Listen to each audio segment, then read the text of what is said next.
Hello, I'm David Jeff of ShaysHolistics.com, and I'm so glad you're here. I thought I would do a short video about a post I wrote some time ago titled Reincarnation, Fact or Fiction. Now, just by asking the question, it can evoke quite an emotional response in people because everyone has strong opinions about it, or at least many people do. But if we can, let's just set that aside for a moment. And just as I did in the post, I'm going to first approach reincarnation as the cause. And we're going to look at Thalassophobia. It's kind of hard to say quickly. It's the fear of deep water where one cannot see the bottom. So if we have the fear of deep water, or the fear of water period, it could be that we drowned in a past life.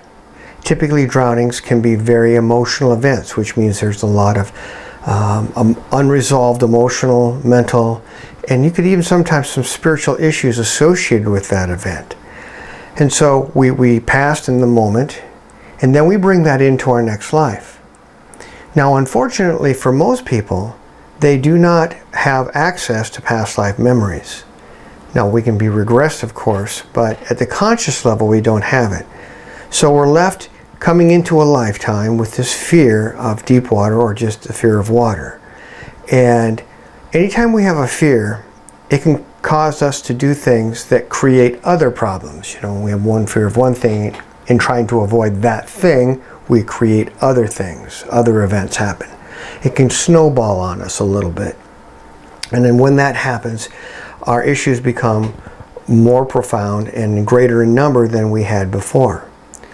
So if we had this belief, we're going to go back and try to look at a past life event, see what happened, and when we do, we'll say, oh, I drowned, I fell off a ship, I had a heavy weight tied to me, I couldn't get free, and the next thing I know, I drowned, and it was quite emotional. Once we know that, ideally, we can let go of that event, and it can help us release it in our lives. Now let's look at it for a moment from the more traditional psychological view, where it's hereditary or genetic. Perhaps our mother, our father, an uncle, grandfather, someone in our direct lineage had a fear of water, deep water, so therefore we have it. Or we grew up, it's environmental, where we grew up reading stories about it, and because we read stories, maybe they captured our minds, and it created within us this deep fear of water.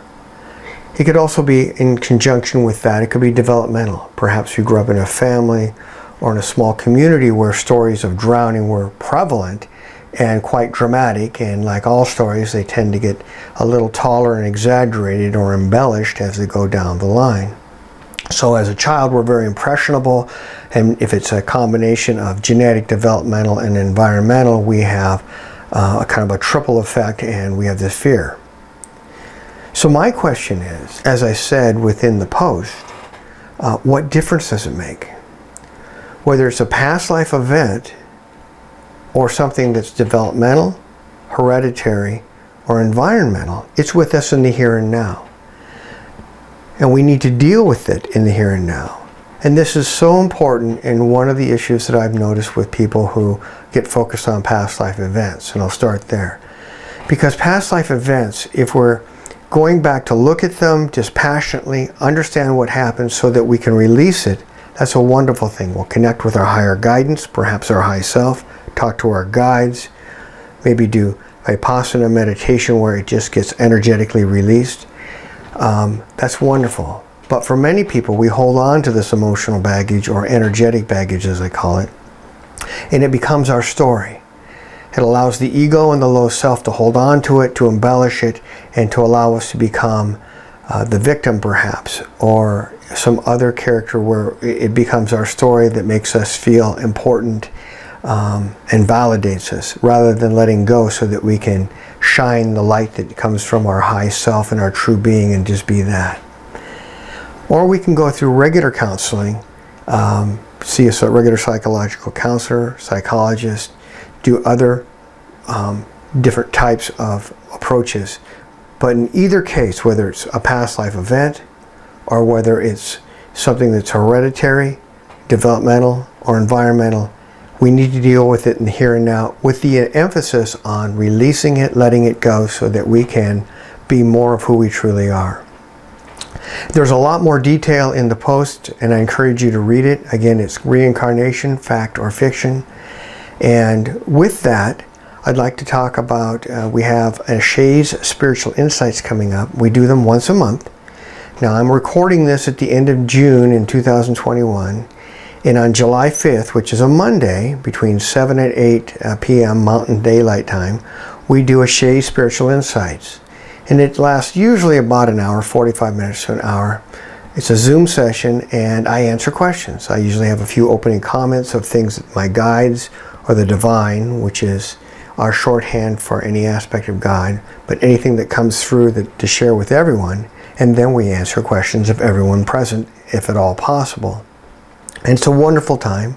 Keep in mind it's a shared forum, so if you ask a personal question, your guides may give me an abbreviated answer, but fear not, your answer energetically will come through me to you, and you'll receive it, and within usually a day or two, some insights will come to you. And of course, you'll get some of your own directly.